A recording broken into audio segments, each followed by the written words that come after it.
everyone, and welcome to Connect with the Nurse. This is my first podcast, and so I hope you enjoy the content that's coming out today. We want to talk today to a bunch of the new nurse grads and students who are looking to take boards, maybe like in the next couple of months or really soon. Want to talk about some of the challenges that you feel like you might be running across, or you may be nervous about a certain aspect of taking the state boards, and who knows what that's like other than a lot of us nurses who have already run through before you. So want to talk with you a little bit today on some strategies and tips for studying your boards, being successful to pass the boards, because most of us who have gone to take the boards before, you don't get to know what's on your tests. So you're just kind of sitting down, you're going with the flow and what you feel like you already know. And so, in an effort to kind of help you with that ahead of time, I want to give you some great tips that I feel like will be super helpful for you once you go to take those boards and once you get in front of that proctor. Because getting in front of that proctor, it's just a big old feeling of being nervous. You don't know what to think when you're in front of that proctor. And so I want to help you get past those fears and things like that you might have. So number one, let's just kind of start out with getting you some good rest and things like that just before you go to take your boards. You want to make sure that you get some good sleep, get some good rest, because already you're going to be very nervous and you need all of that time to get you to where you need to be so that you can answer those questions to the best of your ability. Knowing how to study makes a major difference when you're going to take your boards, because a lot of times they don't always tell you, hey, study this, study that, look out for this, look out for that. And so I will tell you, I know that one of the great engines out there is UWorld. UWorld is really good for studying for your boards, gives you a lot of the questions that you would see, the type of questions that you would see out there, how to relate to those questions. Most importantly, when you go to take your boards and when you're studying, let me say when you're studying to take your boards, you want to have a breakdown of your questions. Don't overkill in your questions. And so with that, you want to make sure that you at least allow for like 30 questions at a time, regardless to what content you're using to study for your boards. About 30 questions at a time, limit yourself to that. Within those 30 questions, make sure that within each question, it is okay. Let me say that first. It is okay to get a question wrong. Even if you get them all wrong when you just go in to start your studying process, it is okay to get those questions wrong, because how are you going to know if you get it, to master it? You want to read those rationales.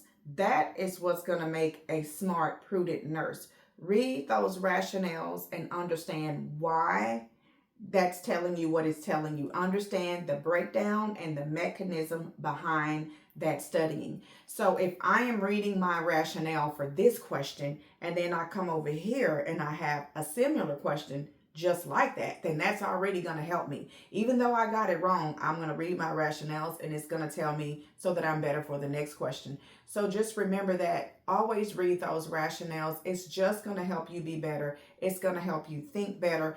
And it's going to help you to apply that knowledge on the next question that you have.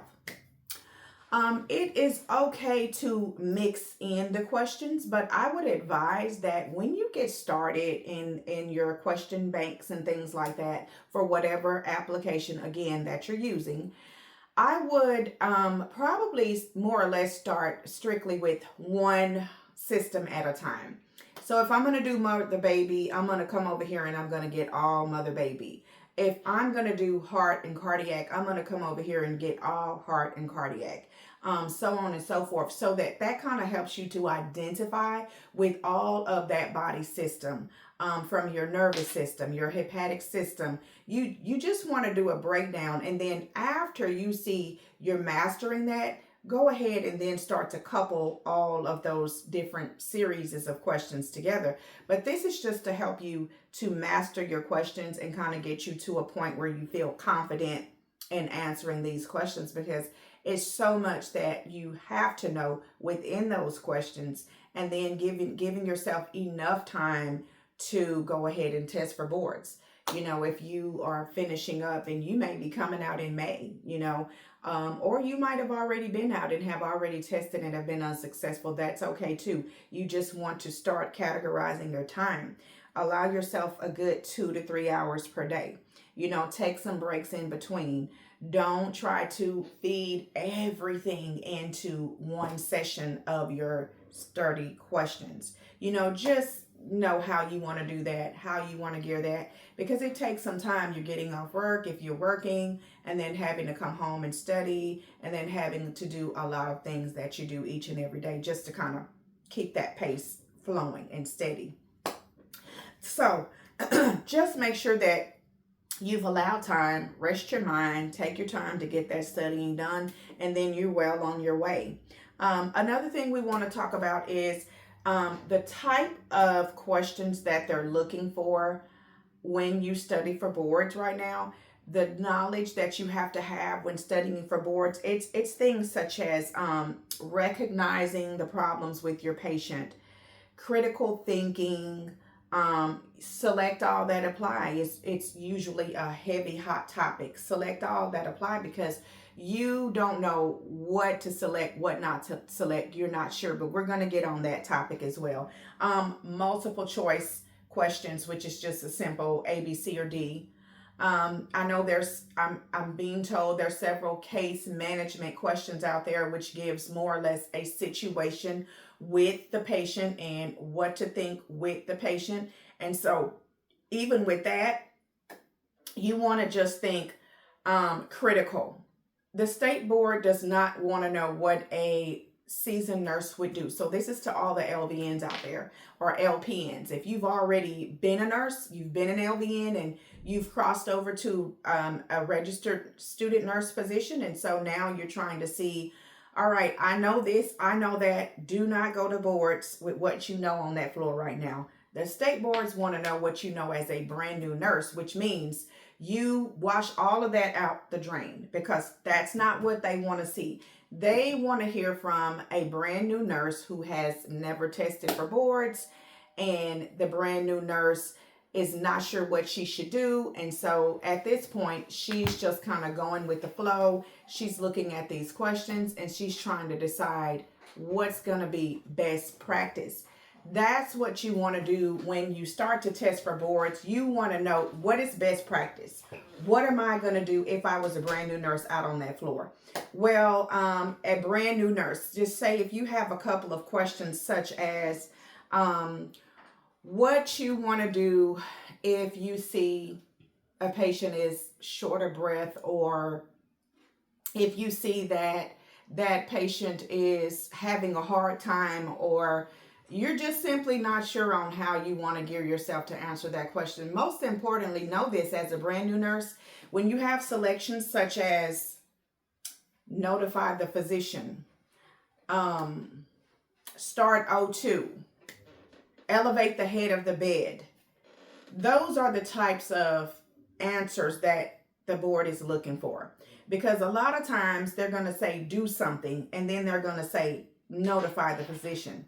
You always want to know that you've notified the doctor in any situation, because he is the first person who needs to know what to do with that patient. At the same time, as a new nurse, some things you're not even going to be sure what to do, right? Simple things like elevating the head of the bed, that's pretty simplistic for anybody, and you know that you want that patient to be very comfortable.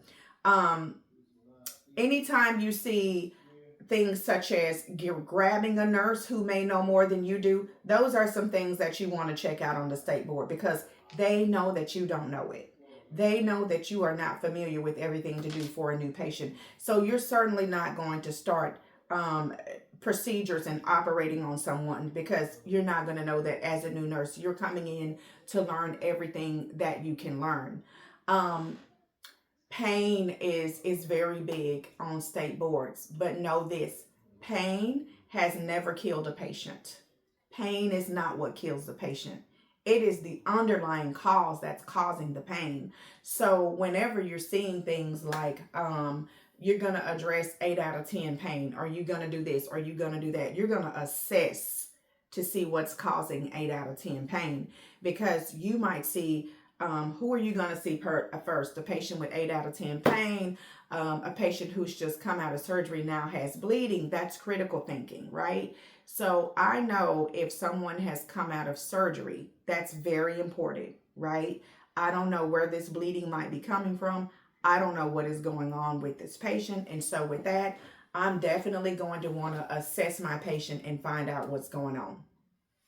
So you have all levels of areas where you would be addressing in your critical thinking, your multiple choice questions. And note that a lot of your multiple choice, your select all that apply, the select all that apply, a lot of what you're going to see with that is basically true, false. So with select all that apply, you do want to select all that apply, but note that in your select all that apply, it's just simply asking you what's true about this question, what's false about this question. So you want to know about cholesterol. If you're seeing your question here, what you want to be able to do is go down to my choices and let me see what are they actually asking me. Very tricky. What are they asking me in this question? Are they asking me about cholesterol? What is right about what you're going to teach someone about cholesterol? So with that, I know there's education, right? Diet, exercise. It's good to know about cholesterol. Weight even. It's good to know about cholesterol. Even if you have just say cardiac questions and they're asking the nurse, what does she want to teach? Think all things on a cardiac level. What do I want to teach? Again, I want to teach a healthy diet. Do you smoke? Smoking cessation. How can we help you with smoking cessation? Avoiding fatty foods. You just want to know all that you know about that particular subject. And remember, when you have select all that apply, it's simply asking you, is this question true or is this false about this question, right? Get that question in your head, see what you got, and then go down to your choices. And you're like, okay, I'm going to do this, I'm going to do that, I'm going to do the other, so that you can make sure that you are paying close attention to what they are really asking you when you take those state boards. And then know all that you know when you go to test for your boards, right? Be sure of yourself. Be confident. It's okay. It is okay. Everyone wants to pass on the first round. It's not always everybody pass on the first round. So if you're that nurse that feel like you don't and you go in there and you don't do what you feel like you needed to do, it's all right, right? Try harder next time. Go back, give yourself some time, start to studying over those questions, and then roll out again with your content. Most importantly, just know that you are secure in your questions. You know, you're going to be a good nurse. You've already done the schooling for it, and now I need to just get the certification for it and get my registration. And so just feel confident that I am coming in and I am mastering the questions that they need me to master, and I am doing everything that I need to do to get to where I need to be as that new and qualified nurse that you're going to be. So just recognize those areas where you feel like you need work in. For those of you who have probably already taken boards and things like that, and you have, you're wondering what to do, how can I study better for the next time? Take those areas where you know you had your struggle and start there. Take those areas where you felt like, they asked me this, that, or the other, and start there. Now, the thing with boards is that you don't get the same test. It's never going to be the same. However, you may have some of the same questions. I want to talk about me for a second. I did not pass boards on my first time. Did not. It is challenging. And so with that, you may have to go back. And I have several colleagues, same thing, and several of them did it on the first time. Don't let that make you feel like you're a loser, because you are not. You are a smart nurse. You are a good nurse. Everybody does not master that on the first time. And so with that, just know in your knower that I know what I know. I know that I am going to be successful at this. I know that I have what I need. And then you go on from there. Take your time, relax, take some downtime. You know, you may want to get you 3 to 4 days a week where you're studying and you're going in really good, and then take yourself out, take yourself to dinner or something. Just relax and kind of let it flow. Let those questions flow. Let everything sink in that you need to sink in, so that way you can be better for you and you can be better for those boards. And remember, connect with the nurse. Hit like or subscribe. If you have any questions, guys, please DM me. I'm more than happy to answer any questions. Thank you so much. See you next time.